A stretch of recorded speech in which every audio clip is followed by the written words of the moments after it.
HSC পরীক্ষা 2025-এর ভূগোল দ্বিতীয় পত্রের প্রশ্ন ও উত্তর। প্রথম প্রশ্নে বলা হয়েছে বাংলাদেশের প্রশাসনিক বিভাগ কয়টি? বাংলাদেশের প্রশাসনিক বিভাগ কয়টি? উত্তর হবে 8টি। বাংলাদেশের প্রশাসনিক বিভাগ হলো 8টি। নিচের উদ্দীপকটি পড়ো এবং 2 ও 3 নং প্রশ্ন উত্তর দাও।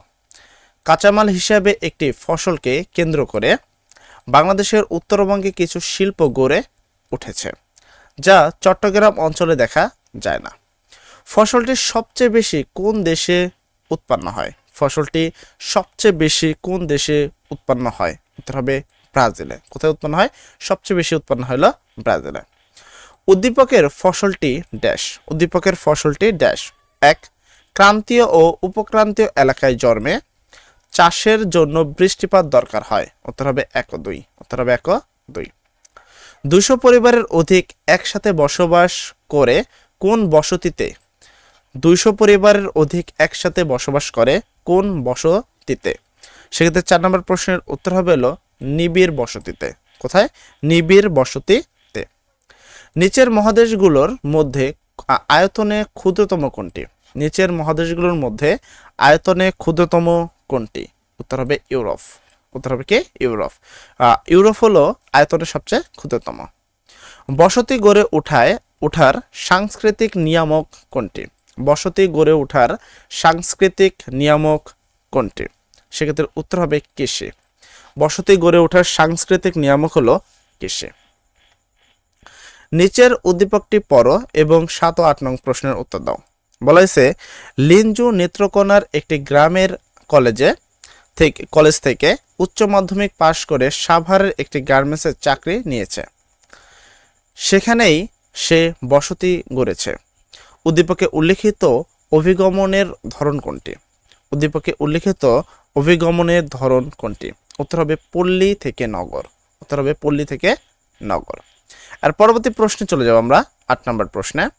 তো 8 নম্বর প্রশ্নে তুমি যদি খেয়াল করো, বলা হয়েছে লিঞ্জুর অভিগমন হচ্ছে, মানে সে গ্রাম থেকে শহরে আসছে, তো এই অভিগমনটা হচ্ছে, তো কি ধরনের অভিগমন এটা? 1. অভ্যন্তরীণ, 2. আকর্ষণজনিত। উত্তর হবে 1 ও 2। উত্তর হবে 1 ও 2। মানব ভূগোলের আলোচ্য বিষয় কোনটি? মানব ভূগোলের আলোচ্য বিষয় কোনটি? উত্তর হবে খনিজ।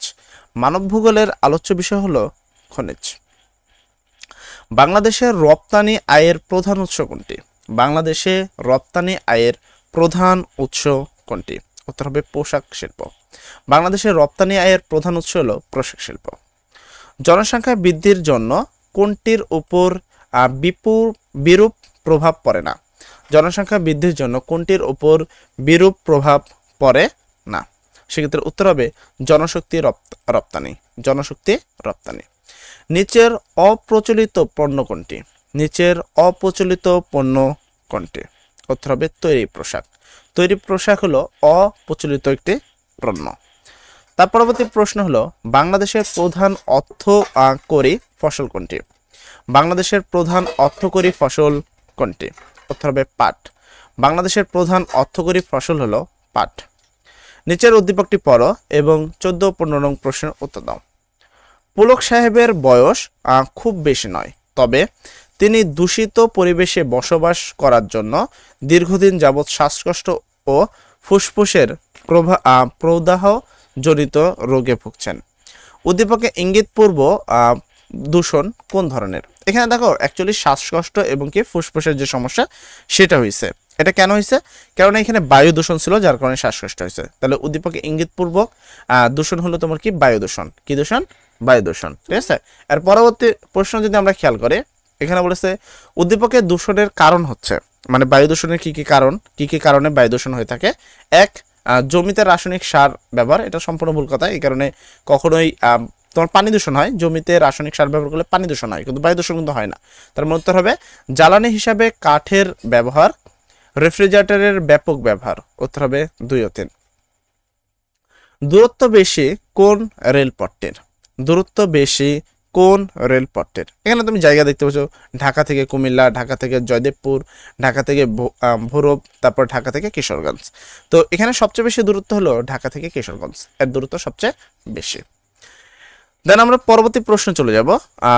আরো কিছু তোমাদের কিছু প্রশ্ন আছে যেটা কোন বোর্ডের জন্য এই প্রশ্নটা দেওয়া হয়েছে, কোন বোর্ডের জন্য, এই সকল প্রশ্নটা আমরা এই আর কিছু প্রশ্নের পরে তোমাকে উত্তরটা দিয়ে দিচ্ছি।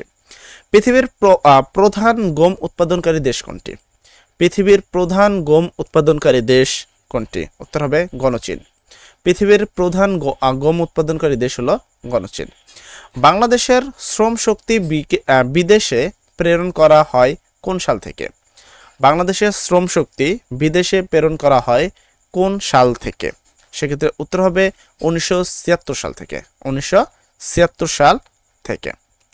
এরপরে কার্পাস বয়ন শিল্পে বিশ্বের শীর্ষস্থানীয় দেশ কোনটি? কার্পাস বয়ন শিল্পে বিশ্বের শীর্ষস্থানীয় দেশ কোনটি? সেক্ষেত্রে উত্তর হবে চীন। উত্তর হবে চীন। ওপেক বা ওপিইসি প্রতিষ্ঠার উদ্যোক্তা রাষ্ট্র কোনটি? ওপিইসি প্রতিষ্ঠার উদ্যোক্তা রাষ্ট্র কোনটি? উত্তর হবে ইরাক। কোথায়? ইরাক। যুক্তরাষ্ট্রের হ্রদ অঞ্চলে কোন শিল্প বেশি গড়ে উঠেছে? যুক্তরাষ্ট্রের হ্রদ অঞ্চলে কোন শিল্প বেশি গড়ে উঠেছে? উত্তর হবে লৌহ ও ইস্পাত। উত্তর হবে কি লৌহ ও ইস্পাত শিল্পটা কি হয়েছে? তুলনামূলক বেশি গড়ে উঠেছে। দেন রূপপুর পারমাণবিক বিদ্যুৎ কেন্দ্র অবস্থিত কোন জেলায়? রূপপুর পারমাণবিক বিদ্যুৎ কেন্দ্র অবস্থিত কোন জেলায়? সেক্ষেত্রে 22 নম্বর প্রশ্নের উত্তর হবে পাবনা জেলায়। রূপপুর পারমাণবিক বিদ্যুৎ কেন্দ্র অবস্থিত হলো পাবনা জেলায়। ইগলু কাদের বাসগৃহ? ইগলু কাদের বাসগৃহ? উত্তর হবে এস্কিমো। ইগলু হলো এস্কিমোদের বাসগৃহ। এরপরে আমরা চলে যাব পরবর্তী প্রশ্নে, অর্থাৎ 24 নম্বর প্রশ্নের দিকে। বলা হয়েছে নিচের উদ্দীপকটি পড়ো এবং 24 ও 25 নম্বর প্রশ্নের উত্তর দাও। শফিকুর বাংলাদেশের উপকূলীয় একটি জেলার ব্যাংকে চাকরি করে। একদিন সে বিকালে বেড়াতে গিয়ে নিচে উন্মুক্ত 3 তলা বিশিষ্ট বিল্ডিং দেখতে পায়, যা মানুষ ও প্রাণীকুল একটি বিশেষ দুর্যোগে নিরাপদ স্থান হিসাবে ব্যবহার করে।